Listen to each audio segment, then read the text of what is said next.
पलंग तोड़ anniversary gift. दोस्तों ये कहानी है आयुष की, जो कि शहर में अपनी एक छोटी सी जिम चलाता है। एक दिन इशिका नाम की लड़की आयुष के जिम में आती है और कहती है कि आयुष जी, मुझे प्राइवेट में जुम्मा क्लासेस लेनी है। आयुष शुरू में तो मना करता है, लेकिन फिर बाद में दोपहर बाद 2 बजे इशिका को जुम्मा क्लासेस देने के लिए मान जाता है, क्योंकि 2 बजे के बाद ही उसे समय मिल पाता है। इशिका आयुष का धन्यवाद करती है और खुशी खुशी वहां से चली जाती है। जिसके अगले दिन इशिका ठीक 2 बजे जिम पहुंच जाती है और आयुष इशिका को जुम्मा क्लासेस देने लगता है। अब कुछ दिनों तक ऐसे ही चलता है और उन दोनों के बीच नजदीकियां बढ़ने लगती है और आयुष भी इशिका से प्यार करने लगता है। वह दिन भर इशिका की पिक्चर्स देखता और इशिका के जिम आने का इंतजार करता रहता। फिर एक दिन इशिका जिम नहीं आती। आयुष उसका इंतजार करता रहता है। वह इशिका को कॉल भी करता है,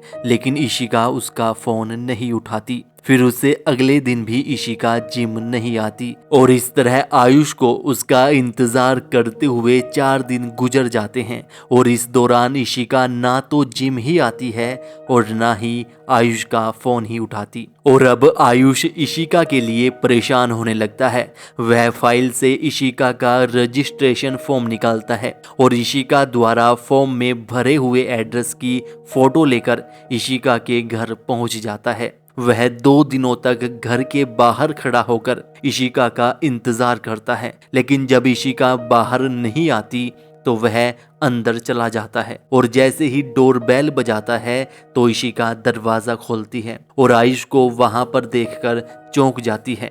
आयुष इशिका का हाथ पकड़कर बाहर लेकर जाता है, लेकिन तभी इशिका का पति संजय दरवाजा खोलता है और बोलता है कि इशिका, जल्दी से अंदर आकर केक काटो, सभी तुम्हारा इंतजार कर रहे हैं। दरअसल आज इशिका का जन्मदिन है। फिर संजय के अंदर चले जाने पर आयुष के पूछने पर इशिका उसे बताती है कि संजय मेरा पति है और तुम परेशान मत हो बेबी, हम कल रात होटल पर मिलते हैं। और यह बोलकर इशिका अंदर चली जाती है और सभी के साथ अपना जन्मदिन सेलिब्रेट करने लगती है और इधर आयुष भी चुपचाप वहां से चला जाता है। फिर अगली रात को इशिका आयुष को होटल पर बुलाती है। होटल में पहुंचकर इससे पहले कि आयुष कुछ बोल पाता, इशिका उसे अपने झांसे में ले लेती है। जिसकी अगली सुबह जब आयुष उठता है तो इशिका उसे एक वीडियो भेजती है, जो कि उन दोनों की पिछली रात की प्राइवेट वीडियो होती है, जिसे देखकर आयुष चौंक जाता है।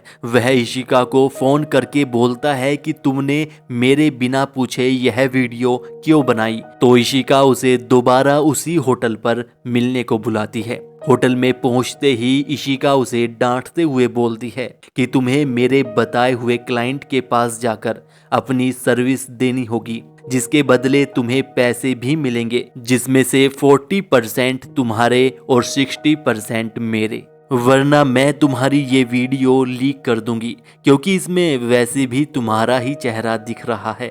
जिसके बाद हर रोज इशिका आयुष को एक एड्रेस सेंड करती। आयुष उस दिए गए एड्रेस पर क्लाइंट को अपनी सर्विस देने जाता, जिसके बदले उसे अच्छे खासे पैसे भी मिलते।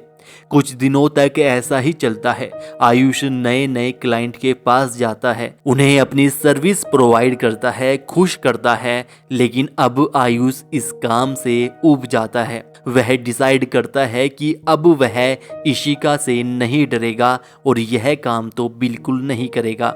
फिर इशिका की एनिवर्सरी वाले दिन आयुष भी उसकी पार्टी में पहुंच जाता है और इशिका को पकड़कर कोने में लेकर जाता है और डांटते हुए बोलता है कि अब मैं तुमसे नहीं डरने वाला और मैं अब इस काम को नहीं करूंगा। लेकिन इशिका उसे बस आज रात आखिरी क्लाइंट के पास जाने को बोलती है। फिर रात में जब इशिका का पति संजय इशिका से अपना एनिवर्सरी गिफ्ट मांगता है तो इशिका आयुष को संजय के पास छोड़कर चली जाती है। जिसके कुछ देर बाद इशिका अपने दोस्त के साथ एक डांसिंग कार में होती है और संजय इशिका को फोन करके उसे एनिवर्सरी गिफ्ट के लिए धन्यवाद देता है और इशिका उसे बोलती है कि तुम अपनी ज़िंदगी में खुश रहो और अब मैं अपनी ज़िंदगी में खुशी लेती रहूँगी।